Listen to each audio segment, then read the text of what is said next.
Caregivers, have you ever felt like nothing? I mean, nothing is going right? Well, cheer up and welcome to Dave the Caregiver's Caregiver radio program, where you'll learn how to avoid that dreaded thing called caregiver burnout and how to survive the grief process. You know, with roughly 100 million caregivers in the U.S. and Canada alone, that's about a third of the population. That means that everyone probably knows someone caring for a loved one. Join Dave and his guests now and every Wednesday at noon Pacific time as they discuss avoiding caregiver burnout and surviving grief. So find a comfortable place to relax, kick up your feet, and prepare to feel better and to receive practical tips and tools that you can start using immediately to get you through today and every day so you can survive your tomorrows. But not just survive, but to live life fully and abundantly. Yes, you heard me right. That is a possible goal to achieve. And now, here's your host, Dave Nassani. All our reported podcasts and videocasts are saved for your later on-demand listening pleasure. Say that 3 times fast. Including, of course, our membership website, caregiverdave.com. And if you forget that, just Google Caregiver and Dave. That's all you need to find me, those 2 words. And our goal here is to do our very best to help you avoid that dreaded thing called caregiver burnout. And we have a very exciting show planned for you today with my lovely co-host, founder of the Caregiver Space, Adrian Gruberg. And today we will be interviewing author Lisa Santiago. I think I got some marbles in my mouth. Let me get them out. Okay. Who has been teaching psychology for over 10 years. And she has been a facilitator and speaker at national conferences and worked in an adult psychiatric unit. Wow. Lisa was also the sole caregiver for her grandmother. That's her most important job in the last years of her life. So she's gone now. So you will not want to miss this show. I am your host, Dave Nassani, and this show is to caregivers of every single kind.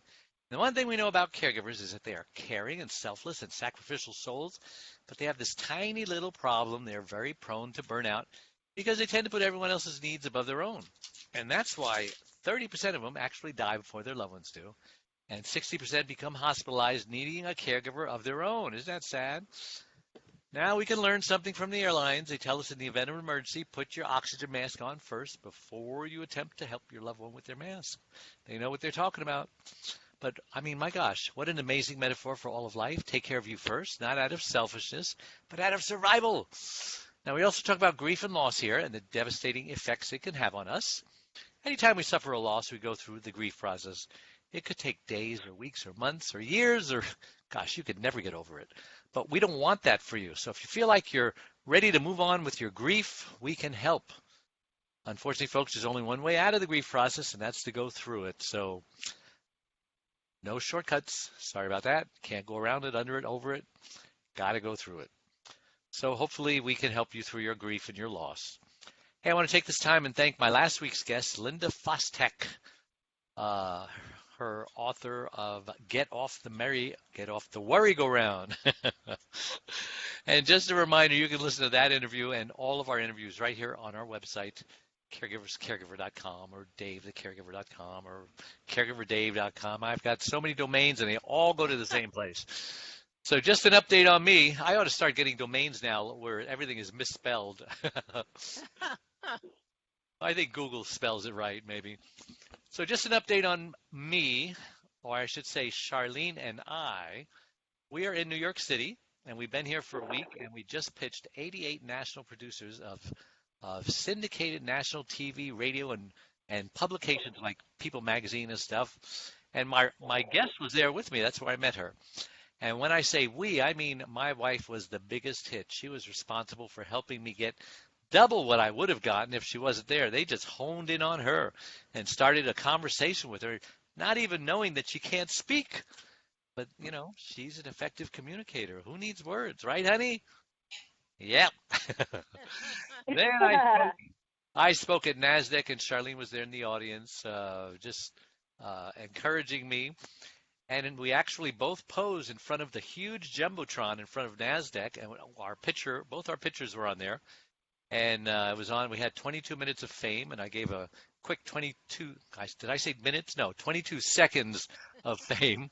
And I gave a quick 22-second talk while it was on for both of us who were standing in front of the sign. And we just had so much fun all week. I didn't know New York could be so much fun and so tiring at the same time. But now we're relaxing. We took it easy today and visiting with relatives and friends in New York tomorrow and the rest of the week. But enough about me. A big LA welcome. I'm sorry, I'm in New York. A big Apple welcome to my guest, Lisa Santiago. Welcome to the show, Lisa. Thank you, Dave and Adrian. Great to be here. So excited to have you on. Thank you for accepting at the last minute, literally. So why don't you take a minute or two, introduce yourself. I like to say and ask my guests, just who is Lisa Santiago and why was she put on this earth? Go ahead, it's yours. Oh, well, I was put on this earth to really help people. That is every job I've ever had in my life involves helping people in some way. And it's progressed to, include teaching, helping people move forward in life with obtaining a higher education. And now, just being very honored to have been the person that got to care for my grandmother at the end of her life and use really, truly everything that I gained through my life experience and my education and every job I ever had to be able to take care of her and keep her healthy and keep myself healthy at the same time. She sounds like a very unusually wonderful, unique person. Why don't you share a little bit about her? Let's start with that. Oh, my grandmother was born in the United States, but her parents came from Czechoslovakia. They were immigrants from Czechoslovakia, and they moved to Iowa. And my grandmother was feisty her whole entire life. And there's a theory in psychology that the core of your personality remains the same through your lifetime. And my grandmother is a good example of that theory in action, because one of the things that she did as a feisty young teenager was to run away from home when she was 16 and get on a train because she wanted to go to California and be Rosie the Riveter. She got as far as Denver, Colorado before she was busted with her friend, a neighbor boy who had also run away with her. They had trusted an aunt of his in Denver to put them up for the night, and that aunt called the family and told them where they were. And police came to take her home, and she was terrified because my great-grandfather was apparently quite a guy and, ruled with an iron fist. So she was terrified, and she told me the story many, many times of how she cried and told the police, please don't take me back. She even offered to be sent to a foster home or an Audi home, like I think they call them Audi homes, where she just was going to go anywhere. She didn't care any kind of other home other than her own home. And the police said, no, we promise we will talk to your father. He will not hurt you. And so they did talk to my great-grandpa, and she went home on the train with him. He did not touch her. And when she got home, she was punished, I think mostly locked in her room, but, he didn't hit her or hurt her for that. So she was grateful, but she kept looking for a way out. And then she married the first boy who had a car who liked her and ran across the border to Indiana and got married. Wow. And so it followed through all the way to, her senior years when she was living with me. When she first came to live with me, she, could still drive. And when she would get fed up, just with whatever, she would just get in her car and drive. And that was okay until one day I came home and she wasn't home. And I knew that she couldn't drive at night. So I started to panic, where's my grandma? And I kept thinking, this is just like her. If she doesn't like something, she's just going to leave. And so she got in her car, and I thought, where will she go? She will go to the casino. So luckily for technology now and those little cards that you put in the machine, I called the casino and said, please, this is a crazy request, but I'm worried about my grandmother. She can't drive at night. And you check your machines to see when she used her card. And they checked, and they said, oh, yes, she was here at the slot machines. So how old is she at this point? At that time, she was 86. My, pretty spry, I should say. Yeah. So how is it that they picked you to be her caregiver? How many siblings did you have and relatives that were candidates? Well, my grandmother has 5 children, and a number of them graciously volunteered to take care of her, but unfortunately, they didn't last very long.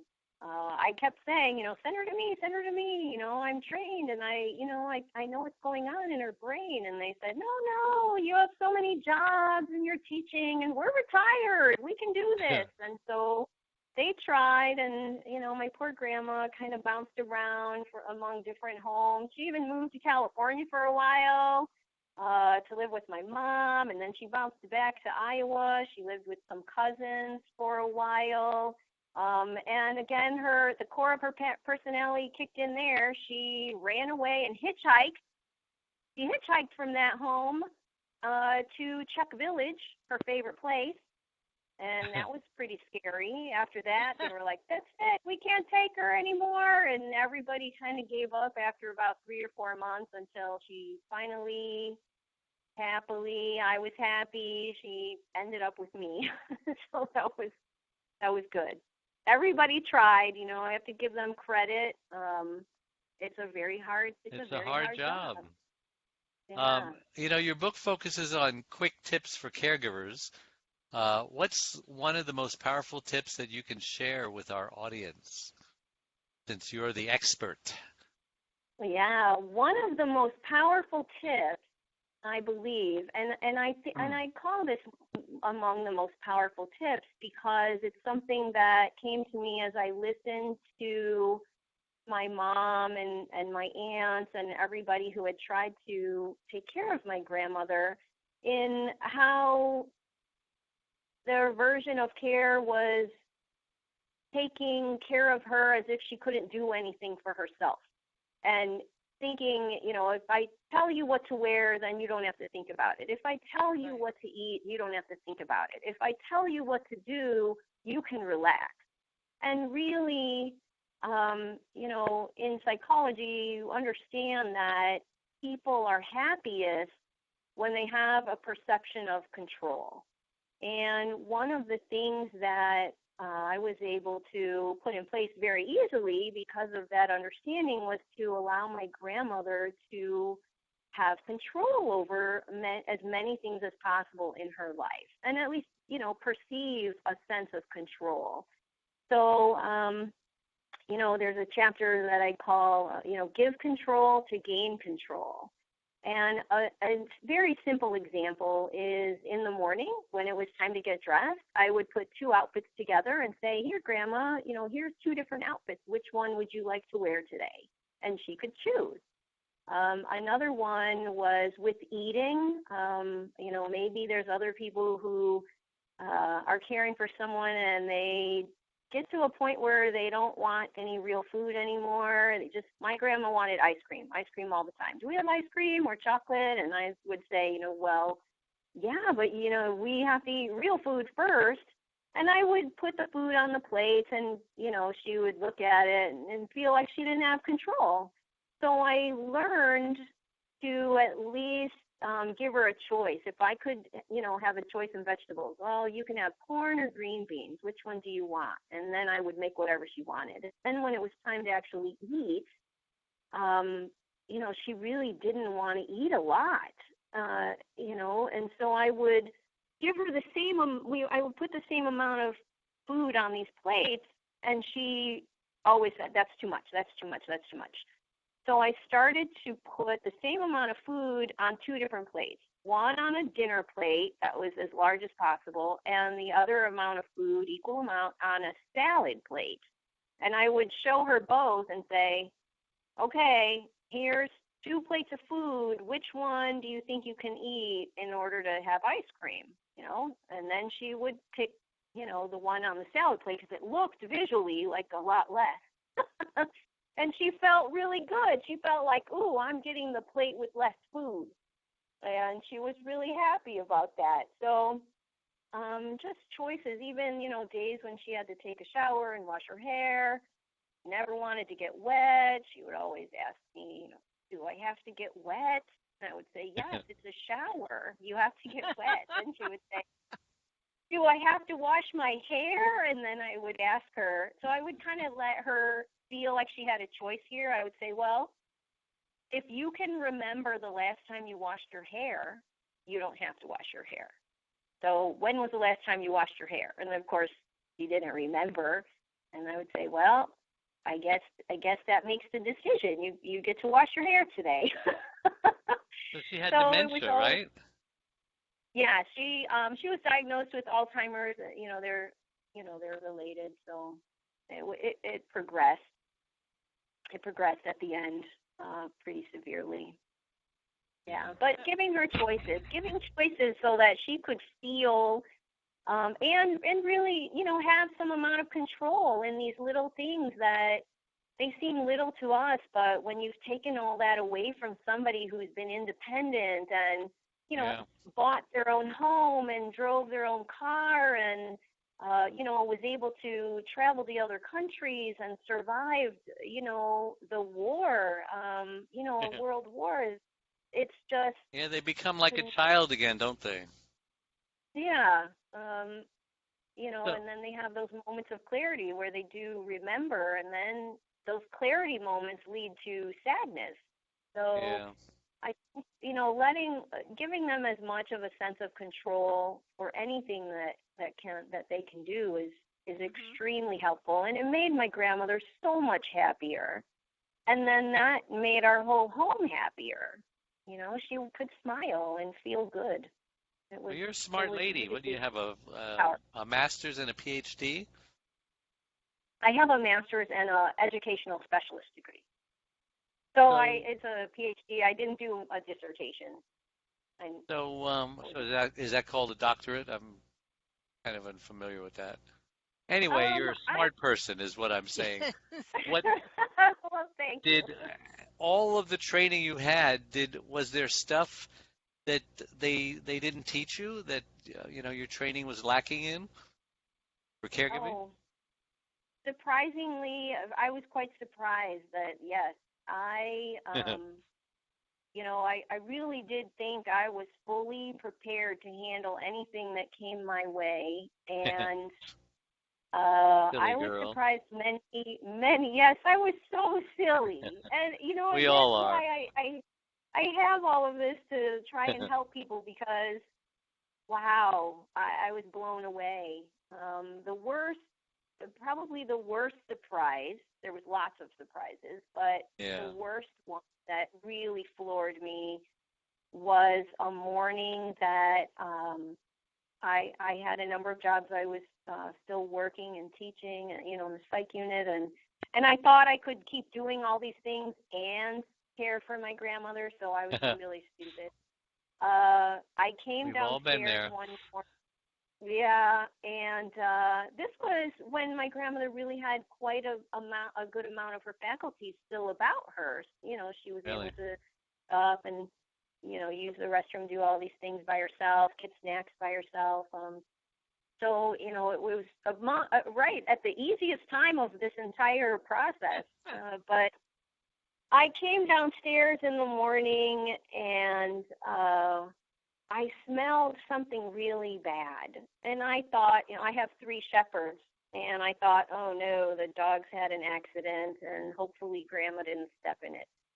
So I calmed down. As I came further and further, it got worse and worse and worse. I turn the corner into the bathroom, and I have a giant bathroom, which was wonderful for my grandmother. Her walker fit in and out of the doors, and she could reach everything, and she wasn't cramped. So that was good for that, but it was bad this day because my grandmother was still in that mode where she thought that she could be faster without her walker, and she got up. And at whatever, I really honestly can't even tell you what time of the night or early morning she got up because she had to use the bathroom very badly. And so she thought she'd be faster without the walker, and she tried to run to the bathroom, and then of course she tripped and fell at the entrance of the doorway to the bathroom. And of course, because she had to go to the bathroom so badly, everything came out. And she tried her best to get herself up, which meant crawling, slithering like a giant anaconda through what seemed to me at least 20 pounds of feces. It was horrible, and urine, and it was everywhere. And, I have to give her credit for trying. Apparently, I became a CSI investigator as I looked at this crime scene because, I had to look at the evidence and figure out how did she get from here to here, what did she do, what did she touch, and, of course, in trying to get up, if you can imagine trying to crawl your way across a 15-foot bathroom floor and trying to stand up. So you would reach anything you could. You would grab the edge of the bathtub. You would grab I had a double sink, so lots of sink space to touch. And of course, your hands are on the ground first as you're slithering across, and they're touching everything that came out of your body. That sounds like a blood scene, a crime scene. Instead of blood, it's poop everywhere. Yeah, and I couldn't believe it, and I can still see her, like exhausted, laying on the floor, just so tired, and her head at the base of the toilet, and just everything covered, and that really surprised me. I was not prepared. And, in the psych unit, you have patients that might throw that stuff at you, and that's with intent. You see it coming, but this was very different. Well, on that note, I think we should take a break because we need to catch our breath here. And when we come back, I want Adrienne to share some of things in her Alzheimer's dementia group because she has these small little community groups. So don't go away. We will be right back. Reclaim your caregiver sanity by learning when to say yes and when to say no. It was specifically written for caregivers who know they should be putting their needs first, but just don't know how. Dave is the sole caregiver to his wife, Charlene, since 1996. He knows firsthand what caregivers are going through because he is one. And he now speaks all across the country offering caregivers his incredible caregiver support package. Even the airlines tell us that in the event of an emergency, to put your oxygen mask on first before you help your child with their mask. They know that those who don't heed their advice often black out, thus becoming unable to help either themselves or their child. And caregivers are exactly the same way. It's my life too. Reclaim your caregiver sanity by learning when to say yes and when to say no. Will help caregivers who are neglecting their sleep, diet, and social life, and learn to put their needs first. Pick up your copy today, or buy one for your special caregiver. On sale everywhere, and at caregiverscaregiver.com. And we're back with Adrienne Gruberg and Lisa Santiago. Do you have an example, Lisa, of something most caregivers might face and a solution they might try? What's a common situation that you've come across? I don't know. Did I ask that correctly? Yeah. I think that it might be common that the person they're caring for of course, this has a lot to do with memory, and their memory seems like something's gone. They've lost a skill. They've lost the ability to do something. And it seems really shocking because it disappears in a second. It was there yesterday, and today, now today you can't do it. And one of the best examples I have of that with my grandmother, at one morning, she could not read.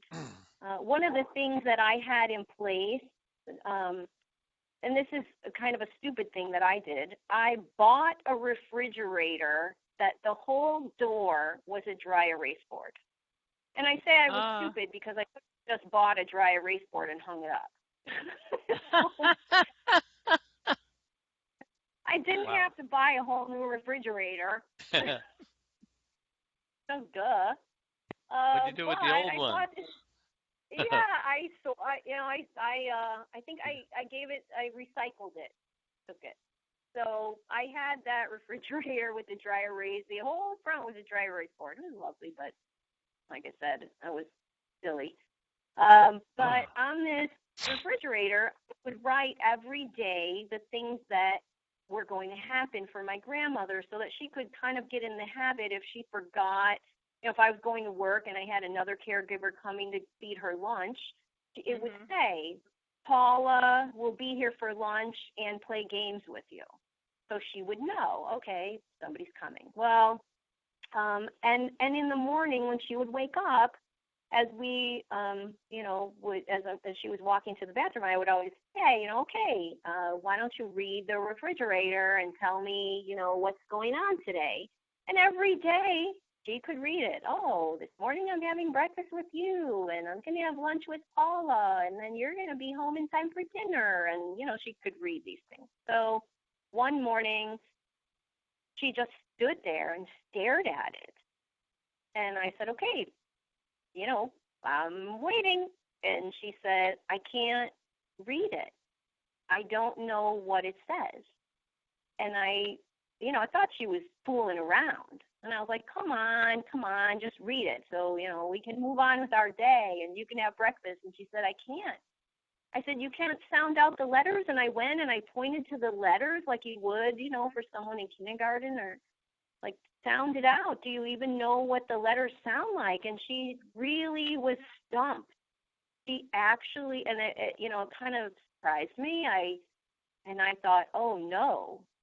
And I realized, most people would think, well, too bad today, we lost that ability. But I know the power of the brain, and I knew that if I just could get more blood flowing to her brain, that he would be able to regain some of these skills. I didn't know at what level, but I knew it would help. Right.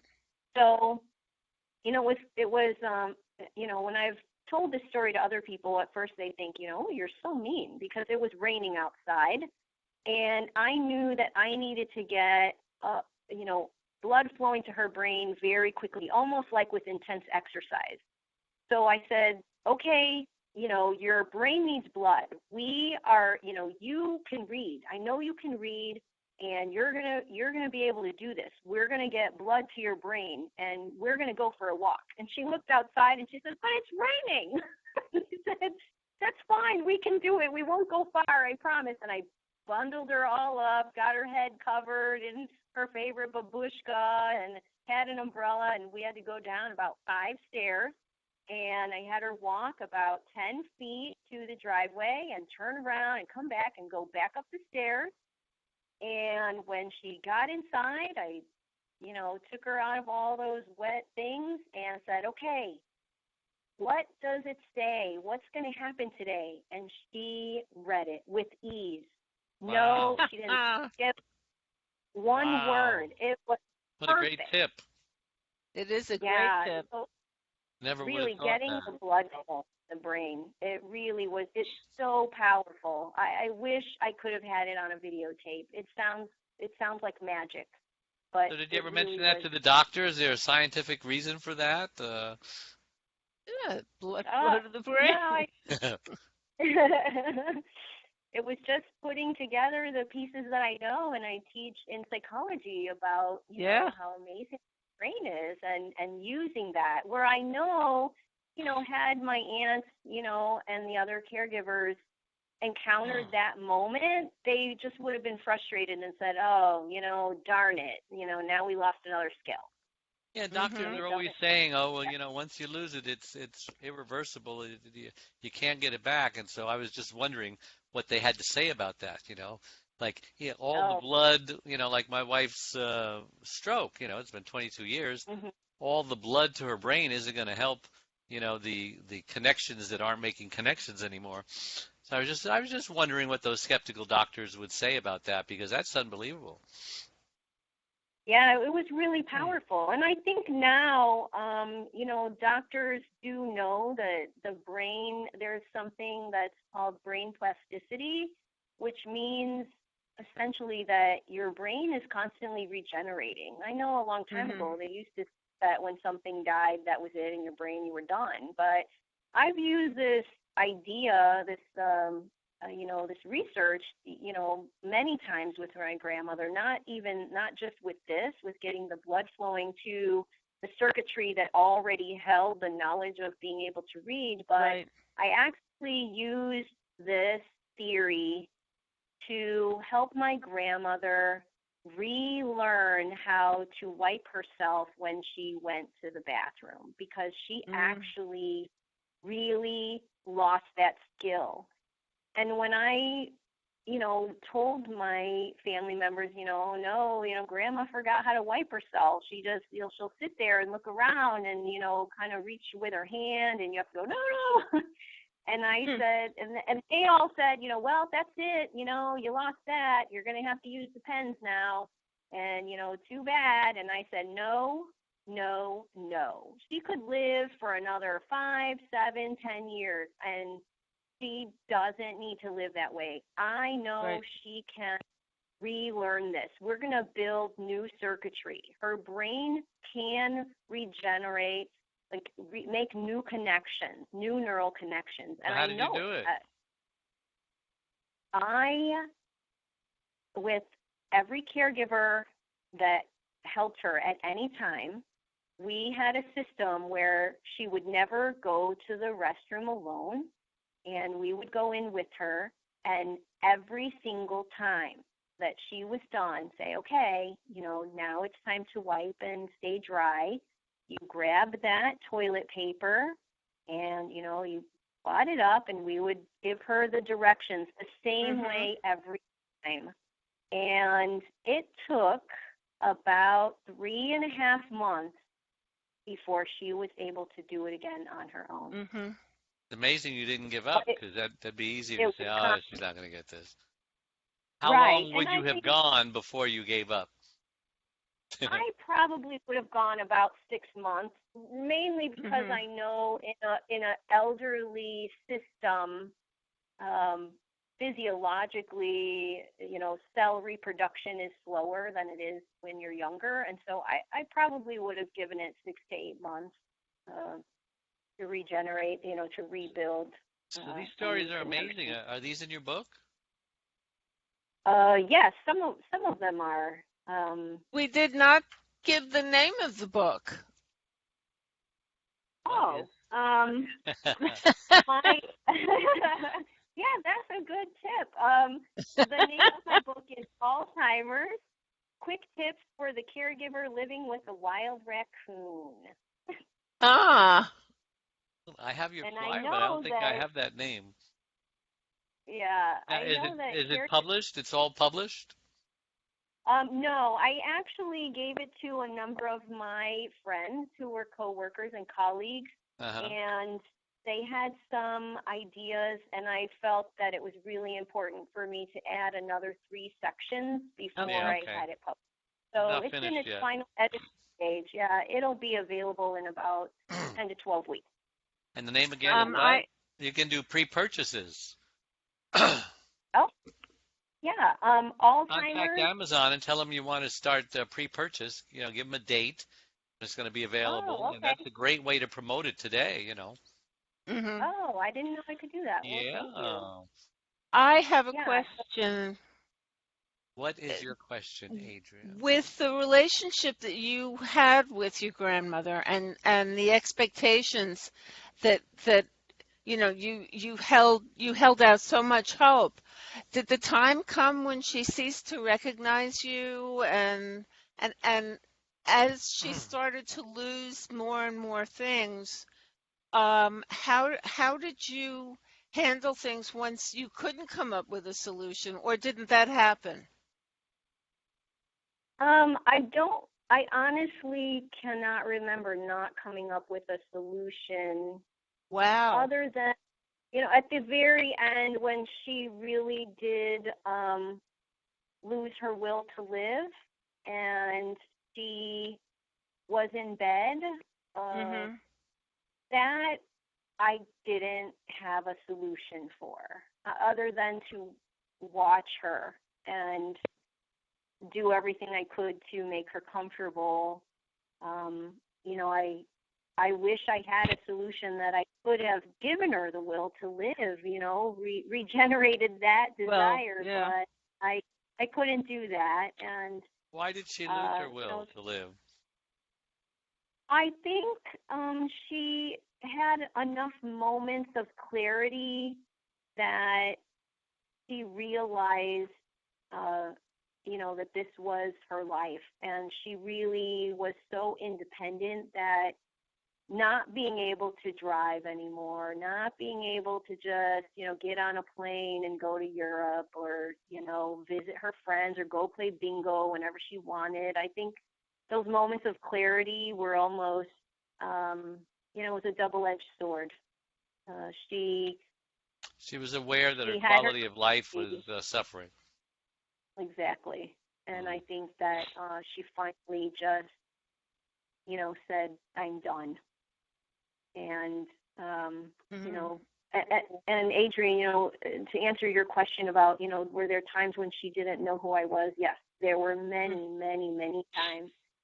And she usually would think I was someone else, one of her daughters instead of her granddaughter. And I just let her think that, if she thought I was, Marianne or Joanne, and I just agreed, Right. Great. That's as long as that's who you want to be here, I will be that person. And tell you that I love you and, give you anything that you need. So, yes, it did happen very often. And as long as it was somebody that she liked. Yeah. Well, there's a lot of wisdom there. Yeah. Listen, let's take another break. This hour is going so quickly. And so don't go away. We will be right back.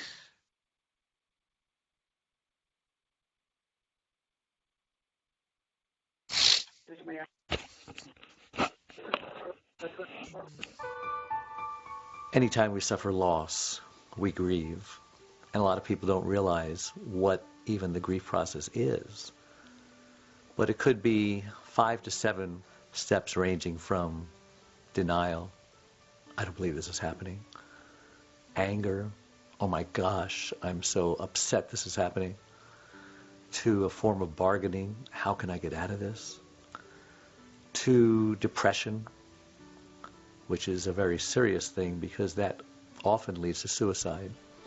And then finally, after you realize you have no more control over your situation and you're totally okay with the new normal that it brings, that wonderful, wonderful place called acceptance.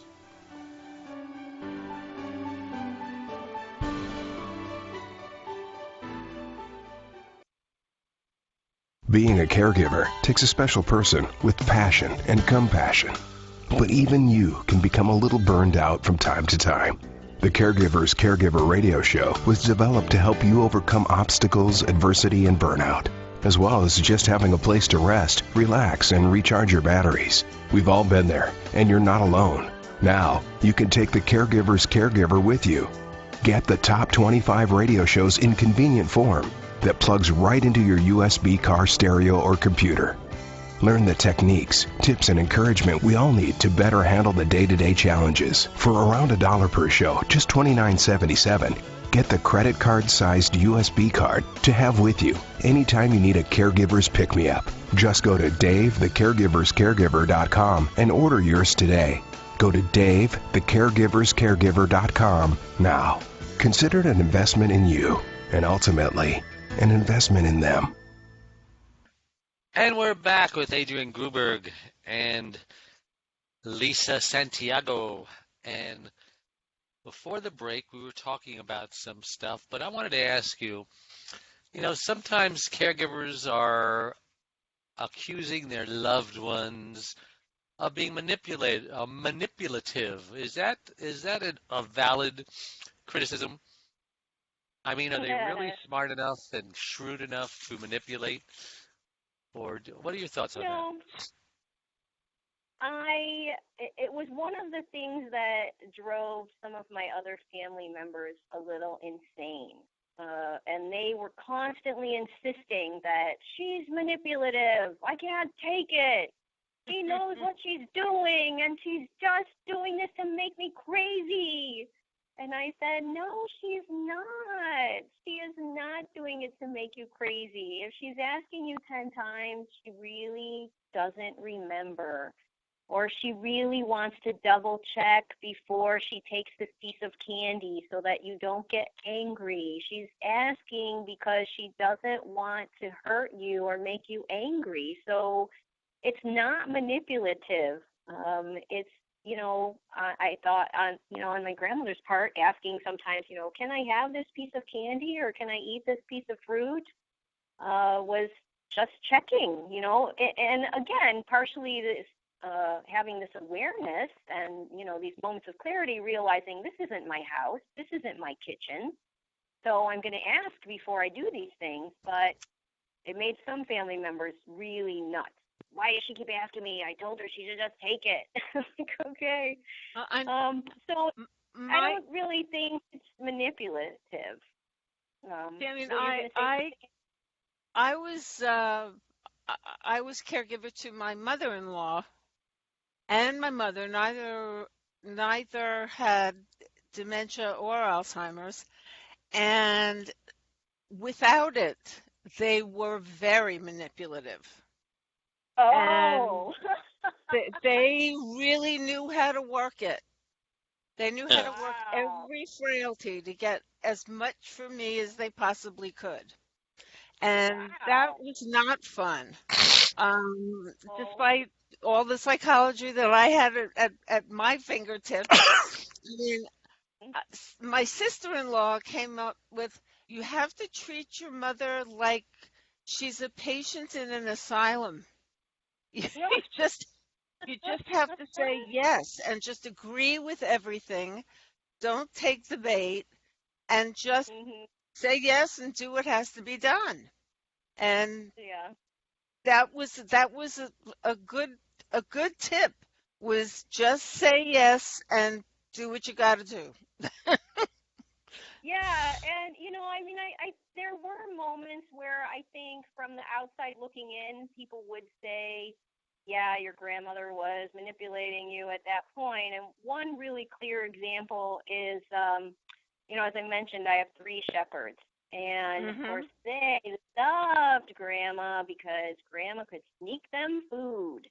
And like I said, when she didn't feel like eating her food, all she would do was put it in her hand, and somehow it got to a dog's mouth. So, he was smart enough to figure that out. Yeah. He sure was. And so to try and curb that, I put signs on the kitchen table in really nice, beautiful frames that matched everything, all the decor, and it said, do not feed the dogs. And I couldn't just say don't feed the dogs because she would ignore that. But I put, do not feed the dogs. It will make them sick. So I knew that she loved animals, and she would not want them to get sick. So we had that sign, I had that on the really nice and big, giant 20-point font, in this frame on the table. And when she would we would be eating, and she would say, "Oh, look, they're hungry," and she would start to pick up a little piece of food. I would say, "Oh, but look at the sign, read the sign," and she would, say, "Oh, do not feed the dogs. It'll make you sick. It'll make them sick." And then she would look at them and go, "I'm sorry, I don't want you to get sick." So then she wouldn't feed them. But the manipulative piece, if somebody, like I said, on the outside looking in, somebody would say, "Oh, yeah, she was playing you." One day, the man I was dating at the time, who is now my husband, he was eating with us, and I had to go to the bathroom. So I got up and I left, and he was sitting there with her, and she proceeded to take some food off her plate and feed the dogs. And my boyfriend, knew this whole process. So he said, "Oh, Grandma, read the sign." And so she read it, "Do not feed the dogs. It'll make them sick." And then, he said, Lisa isn't going to like that." And then she just got this sneaky smile, he said, and she said, "What Lisa doesn't know won't hurt her." And then she said, "Stop." So she really did have a very clear moment of sanity and clarity. She knew that it wasn't going to make them sick. She knew basically I was trying to play her, and she was not going to play. And so, when he told me about it, I just smiled and thought, okay, she has these moments of clarity, and that's really great. And she took the power that she wanted in that moment to feel good and do what she thought was making the dogs happy, and it made her happy.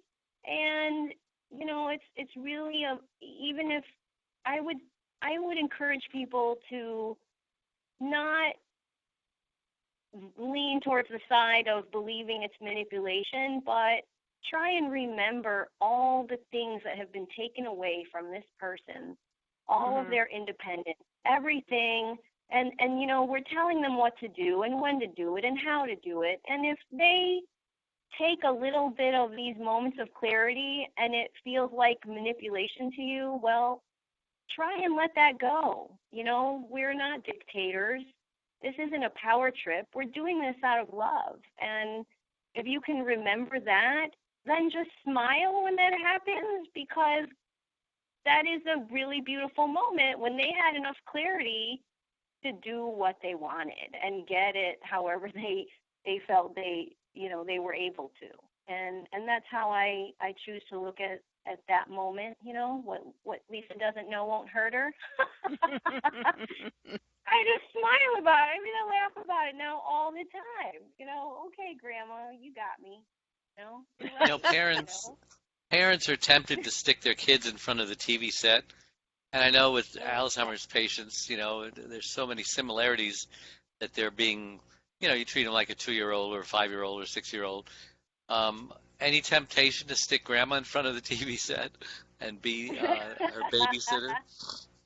I will confess that we had quite a number of hours in front of the television set, especially if I was doing, I teach some online classes as well. And if I was online with my laptop, then Grandma could be in her recliner chair and watch, something that was entertaining.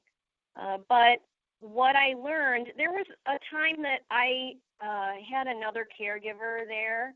And when I came home, I said, okay, this is what she likes to watch. And, I left the DVDs. And when I walked in, there was a baseball game on. And my grandma was sitting in her chair, and she was kind of looking around, and I thought, what's going on here? Why is there a baseball game on? That's not part of the plan, And it kind of made me really think about this using the television and how a lot of people will just think, well, they don't know what's going on anyway. They can't pay attention, so what does it matter? We just put anything on. Well, that's a really detrimental way to view this television, because the television can actually help them use their brain. And if you put on things that can make them laugh, there's many, many studies that show how laughter and humor improves your spirit. It increases your endorphins. It's one of the most powerful healing tools that there is that's natural. So, more laughter. One of the things I learned was one of my grandma's favorite shows was 2.5 Men. And, and I really started to pay attention and tried to analyze, why that was one of her favorites. And I also noticed that when we would watch it live on television, when there would be a commercial break, she would lose concept of everything that was going on. Commercials are like little mini stories, and so she would forget, what was going on or what she was watching, and then she would sometimes look at me and go, well, who's that person? I don't remember that person. And I would say, oh, that's a commercial. It's not part of the story.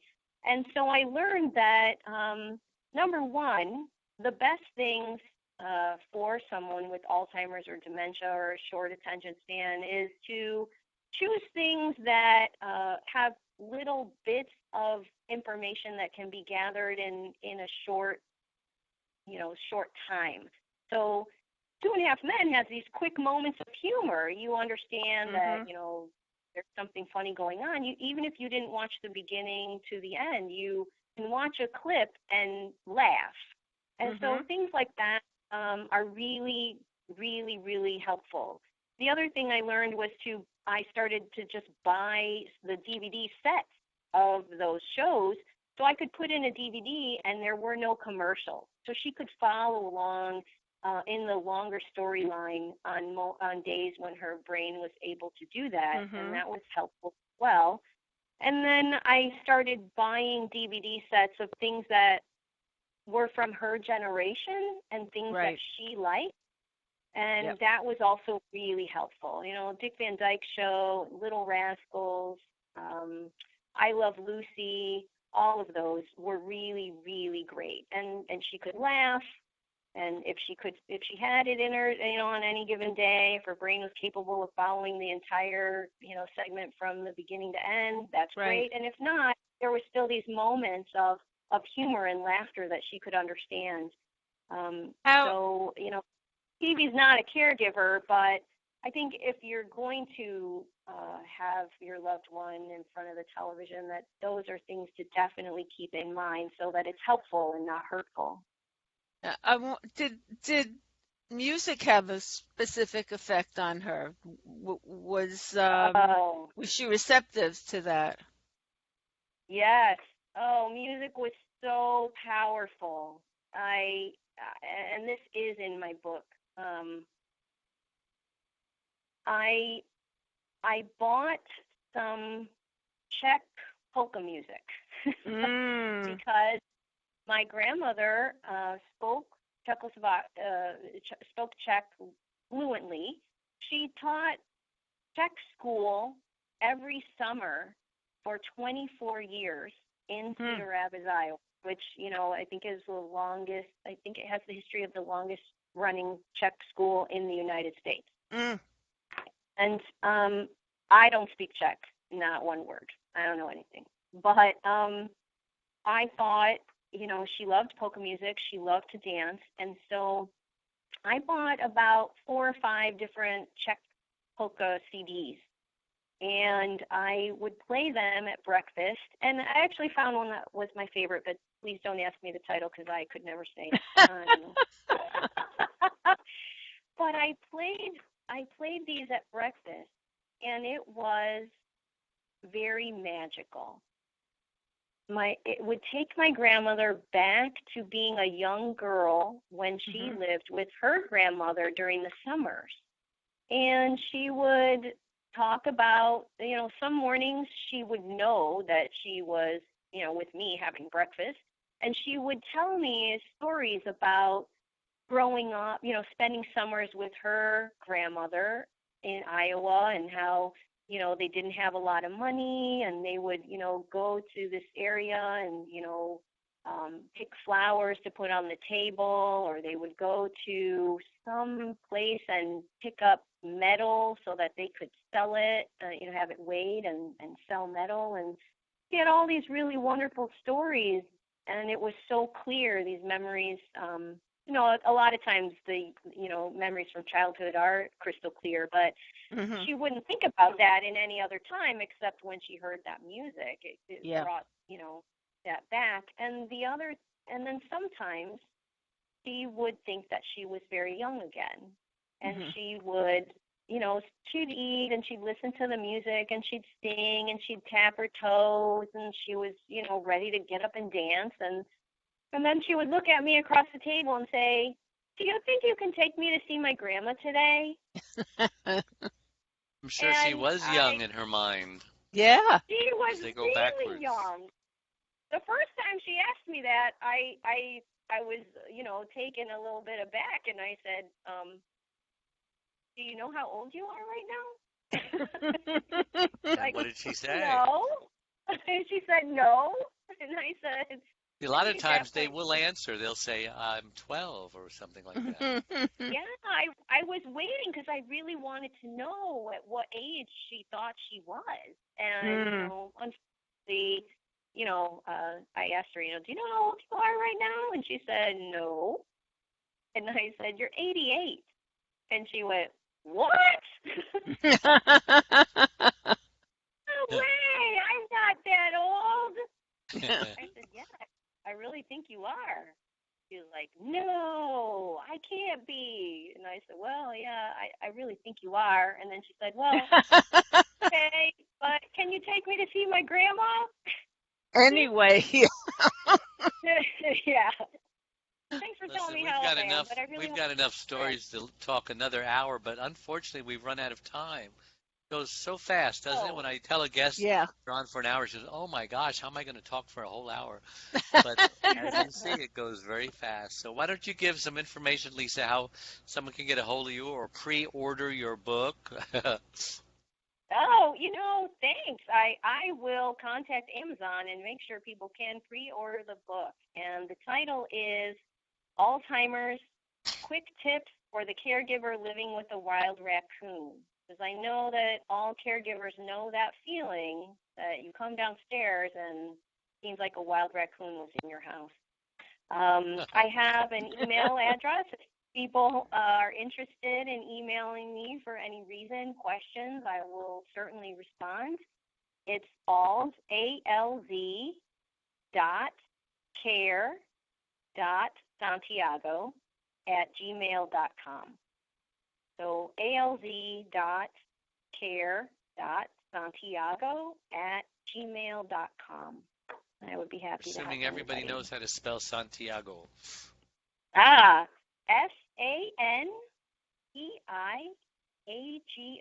Exactly like, what is it, capital of Chile. Chile?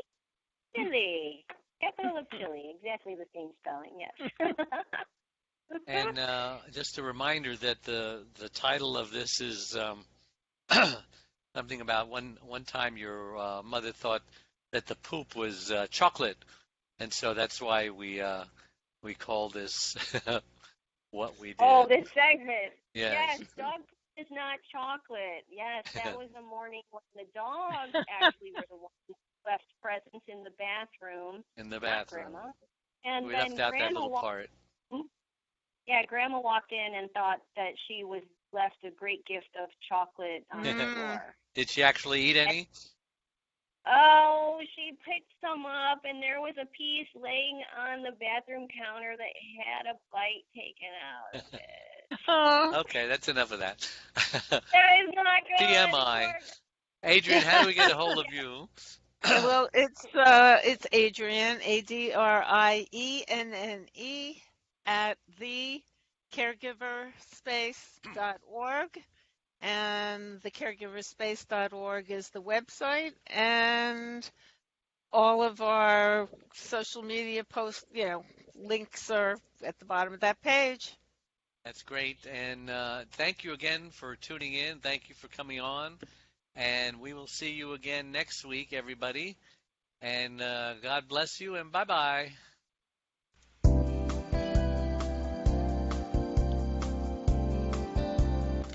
Thank you for joining Dave, the Caregiver's Caregiver Radio Show. Make sure you tune in every Wednesday at noon Pacific Time and anytime afterwards on podcast to catch more of Dave and his tips to caregivers on avoiding burnout and surviving the grief process right here on the Worldwide Block Talk Radio Network. Goodbye.